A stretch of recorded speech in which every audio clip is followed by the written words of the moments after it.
I'm very excited today to be cooking in the beautiful Montague Orchards with a good friend of mine, Alice Zaslavsky. We're going to cook one of her dishes, and I'm very excited because I've been through your cookbooks and I love the way you cook food, and I think we're going to really enjoy this one. Plus, I see there's a batter being made, so I'm very excited. Yes, there's a batter. You know, anything is better in a deep-fried batter, Michael Weldon. Me and batter, very good friends, so this is good. It's better with batter. So we are making an apple fritter, and it's actually quite a traditional Italian recipe, Nice. but I'm going to twist it up to make it more like an American apple pie with the addition of cinnamon. Yes. Nice. So we're going to make a batter first, and this is a milk-based batter. Beautiful. So in goes your milk, Perfect. salt and sugar. And I know that looking at that, you know, yes, it is sweet, but you want to balance the sweet with the salty because otherwise it's just cloyingly sweet. Yep. And then this batter also has baking powder. Perfect. Because that will help with the fluff factor. Like that. We need the puff, the fluff. The puff and fluff. And can you pop the flour in for me? Absolutely. And you can make these gluten-free if you need Yep. to, just by using a gluten-free plain Perfect. flour. Yeah. And then whisk, whisk, whisk to bring it all together. Awesome. And you can pop the cinnamon into the batter if you want to. Yep. You can also, if you want to make it vegan, you can make it with fizzy water Yep. instead, Beautiful. make it more of like a tempura batter. Awesome. But this is like a classic. I love it. Yeah. All right, so a few lumpy bits are okay. It's Yep. a bit like pancakes. The lumps will come out. Perfect. You just don't want to overwork it. Yep. Okay, so that is the batter. Good to Simple. go. We want to Yep. let that sit for a bit and start to fart.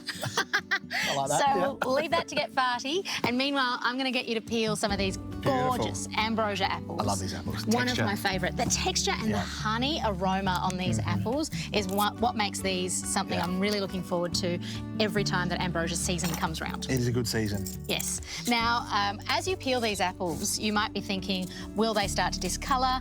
Some apple varieties do discolour more. If you Yes. want an apple to really stay nice and white, envy is what you look for. Yep. But something like Ambrosia, which has all those gorgeous honey-like sugars, Yep. you just want to acidulate. So Perfect. a bit of lemon juice in there. So if you can pop the lemon juice Yep. in for me. Into the bowl. Yep, into the bowl. Beautiful. And then, as you peel the apple, just kind of, you know, Give it a roll. give it a little roll. Nice. And I'm going to create a little surface for you. I like it. Here we go, little. There we go, give it a little roll, and then Perfect. you are going to core it. Ever Love it. used one of these? I love these. Absolutely. Because I'm getting the idea of how they're going to look now too, which is Yes. Like little discs. great. Oh, I just missed a little bit, but that's all right. I'll fix that. Tell you what, you can't get I good know, help I around know. here, Michael Weldon. How about that? Sneak. Perfect, I like it. Okay, now do it again. Same again? Same I'll again. get this one right. Yes. And meanwhile, I'm going to cut it Yep. into some kind of 0.8 mil, so Yep. not quite a centimetre. Nice. But not quite. Whoop. Little apple donut. Little apple donuts. That's a great way. Love And that. look, because of your misfire, got a little love heart in there as well. That was Gorgeous. Yeah, of course. Everything's on We purpose. should have done that with smitten though, obviously. Yes.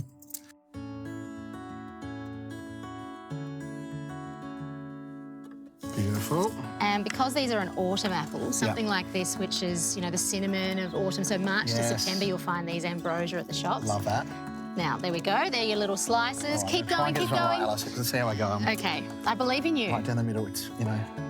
And it's okay. Even if you do, as you can see, even if you misfire, it's Oh, that's better. that was excellent. Well done, well done. You put the pressure on. I nervous. did, you're right.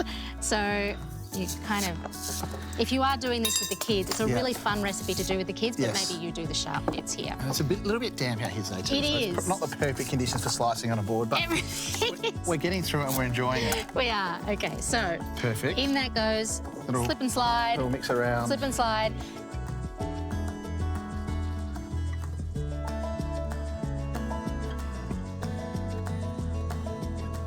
And now it's time to fry. Beautiful. So I'm just going to pop the pan onto the heat, and you want to get to about a 180, Nice. about 1.5 centimetres in the pan. Beautiful.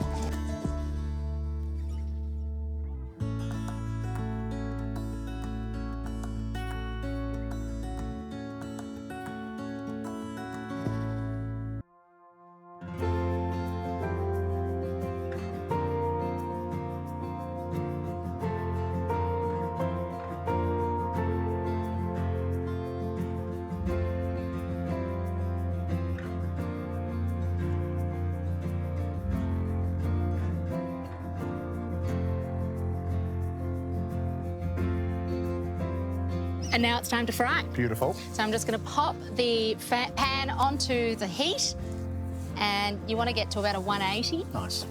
About 1.5 centimetres in the pan. Beautiful. There we go. So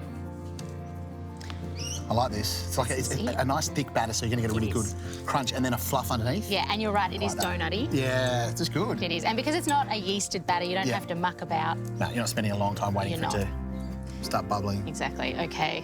Ooh, she ready? I like it.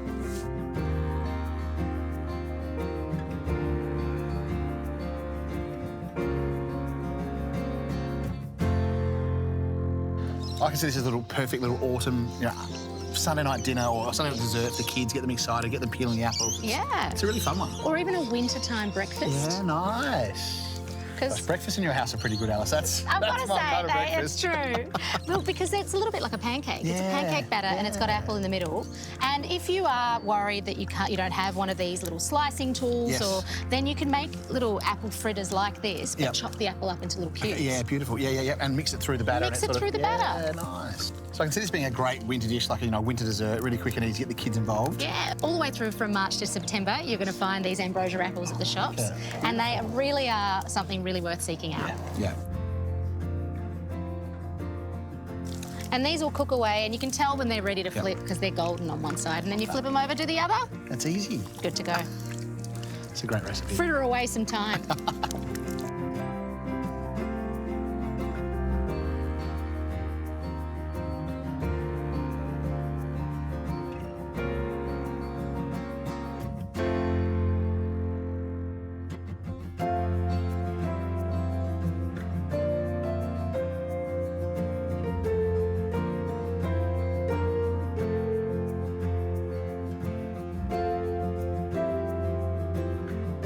Alice, these look absolutely amazing. Thank you, You've done Michael. Such a good job. Well, these really make themselves. The batter's simple, the apples are so delicious already, so you don't have to put too much on them. Nice. You could pop some icing sugar if you wanted to, but I'm going to use some cinnamon and a bit of honey. I like that, because you talked about the honey notes in the Ambrosia apple, so it's perfect to just ham them up even more with a bit of honey. You were listening. I do. Sometimes I'll listen.